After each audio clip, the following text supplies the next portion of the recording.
Selamat datang di channel Kontraktor versus Owner. Pada kesempatan kali ini saya akan menunjukkan hal-hal yang perlu disiapkan sebelum memulai desain di Tekla Structural Designer 2020.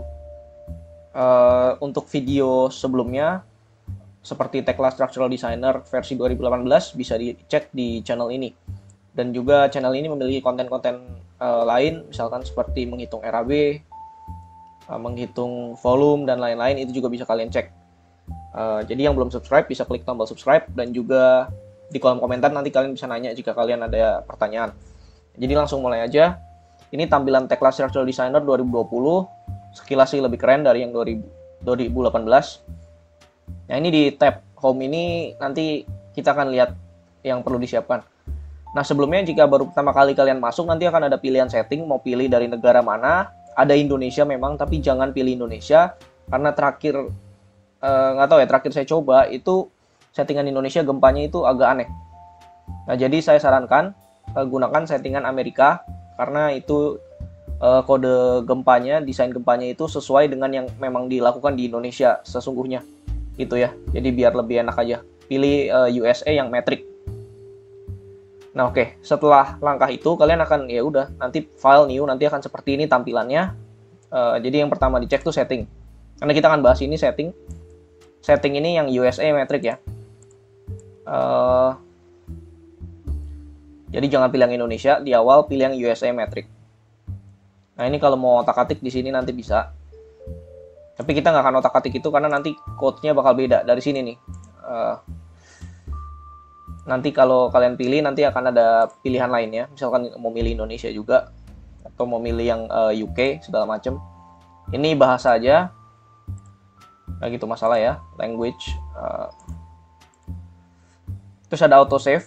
Saya sarankan autosave dimatikan saja, soalnya kalau gedungnya berat itu save-nya itu bisa lama. Karena saya dulu Tekla meskipun pakai yang 2018 itu berat, save-nya itu bisa semenit 2 menit, setiap 5 menit lagi dia nge-save. Nah, jadi lebih baik di off-kan saja. Nah, ini confirmations. Jadi ini ditanya, kalau habis sebelum delete ditanya, yakin mau delete ini? Meskipun sebenarnya kita bisa undo juga sih, tapi ya oke kan, ini bisa diatur. Ini update service kalau mau soal update-updatean. Kemudian results viewer, ini masalah font ya. Nanti kalian mau font apa terserah nih, pilih aja, ada di sini. Jangan yang aneh-aneh. Oke, ada yang begini juga, janganlah ya. Terus stylenya juga bisa diatur. Nah, ini intinya masalah format ya. Terus itu di result. Jadi kalau nanti hasilnya keluar mau seperti apa stylenya. Ada juga di report. Report ini laporan yang nanti kalian bisa ekspor di akhir, karena Tekla ini kecanggihannya itu bisa mengeluarkan hasil dengan otomatis, gambar, hitungan. Nah, ini kalian bisa atur seperti apa, tapi saya nggak pernah otak-atik ini sih, jadi saya biarkan aja. Ini sampai benar-benar detail kalian bisa ganti. Kemudian unit ini karena metrik, jadi dimensi di sini bisa dilihat jaraknya kilometer, tapi kita nggak ngitung pakai kilometer sih. Nah, ini pokoknya kalau panjang itu meter lah ya, dimensi yang biasa ini meter. Terus ada area milimeter square, modulus, inersia, sistem metrik. Nah, intinya nanti kalian bisa lihat hasilnya lah. Kalau hasilnya apa, ada satuannya kok di sebelah, jadi nggak akan bingung. Ya, ini. Kemudian format eksponen atau pangkat, gunakan untuk angka yang lebih kecil dari 10 pangkat minus 6 bacanya, atau lebih besar dari 10 pangkat 6. Jadi biar nggak kebanyakan nolnya gitu. Ini bisa diganti juga. Kemudian design codes. Nah, ini yang saya maksud. Kalau menggunakan Indonesia, ya, ini kita lihat ya. Di sini malah nggak ada Indonesianya. Oke lah. Mungkin karena saya nggak klik di awal. Kalau di awal itu klik Indonesia, nanti bakal ada, ininya bakal salah satu ada yang beda, bukan ASC 7. Itu dia, makanya saya rekomendasikan gunakan yang United States aja. Jadi biar nggak pusing. Kalian bisa gonta-ganti sih sebenarnya.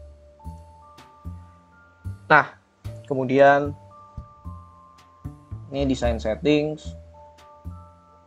Uh, ini masalah analisis ya.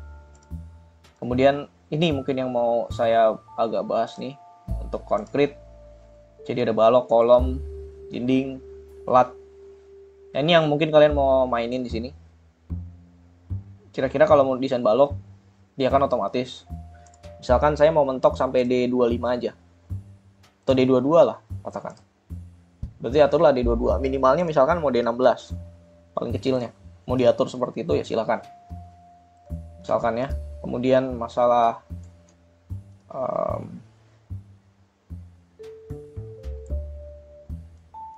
detailing.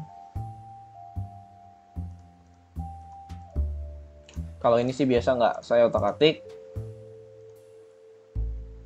Kemudian ini kalau mau bahas lebih detail ya. Ini kita T1, T2, T3, T4 ini regionnya. Ini ngikutin standar sini aja sih, harusnya sudah sesuai ini. Kemudian ini mungkin masalah sengkang ya, tulangan transversal.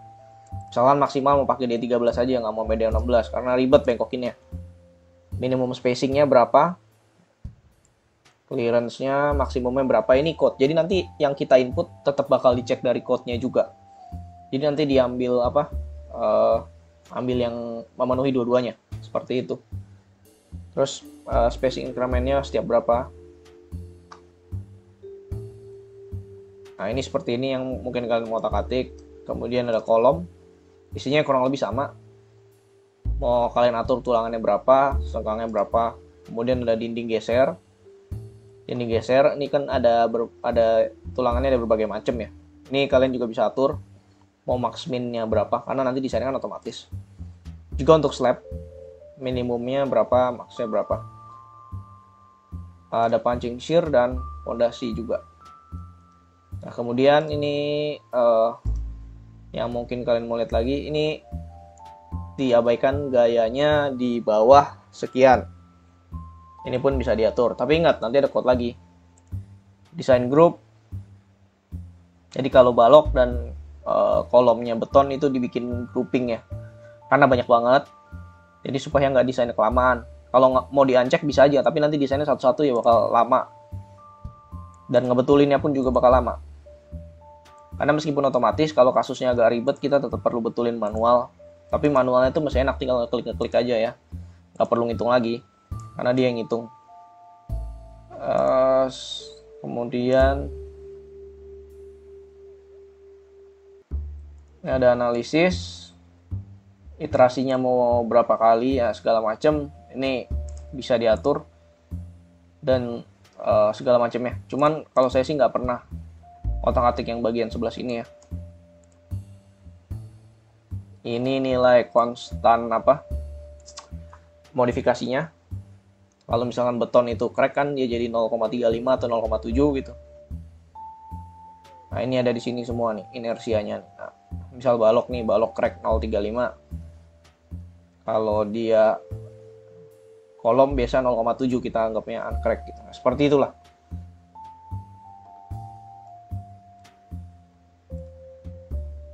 Terus ini ada beberapa pilihan lain lagi, cuman saya nggak pernah benar-benar saya nggak pernah otak-atik yang bagian sini ya. Ini masalah gambar, ada skala segala macam, layer configuration, ini benar-benar detail lah, kalian bisa otak-atik sini, tapi saya nggak otak-atik yang bagian ini. Kalau jika nanti kalian butuh baru bisa lihat. Kemudian ada ini warna.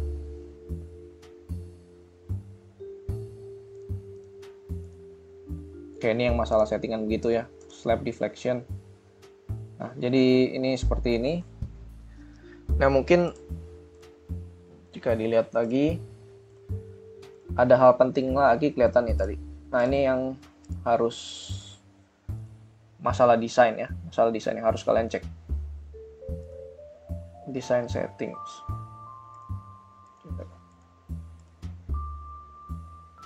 Nah, ini auto design. Jadi ini yang penting lagi. Mungkin ya kalian mau turn auto design-nya ke off. Karena jika kalian udah taruh balok tiba-tiba berubah lagi, udah dibenerin berubah lagi, nah itu kalian bisa atur di sini.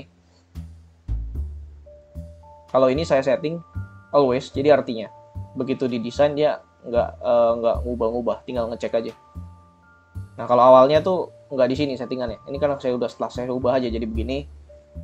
Nah, kalau kalian mau offin juga, mungkin karena elemen strukturnya nggak terlalu banyak apa gimana ya silahkan. Gitu. Atau mau ini juga untuk baja, beton bisa diatur semuanya. Itu ya. Nah itu yang paling penting juga sih sebenarnya dari sini. Nah, itu tadi dari setting. Kemudian material. Nah ini material nih kan mungkin kalau beton kalian mau mau define. Sebenarnya kalau kalian nggak mau define bisa aja. Ini tinggal dilihat aja grade 60 tuh MPa-nya berapa, 75 berapa, 40 berapa. Nanti tinggal pakai yang sesuai aja gitu. Ada shear connectors, semuanya ada nih ya. Jadi itu yang perlu disiapkan dari material. Kemudian udah sih ya kalau untuk settingan awal dari Tekla Structural Designer ya settings dan material. Setelah itu kalian bisa lanjut ke tahap membuat grid, level segala macam, itu nanti akan di video selanjutnya. Jadi sekian dulu untuk video kali ini. Terima kasih karena sudah menonton. Sampai jumpa di video selanjutnya. Terima kasih.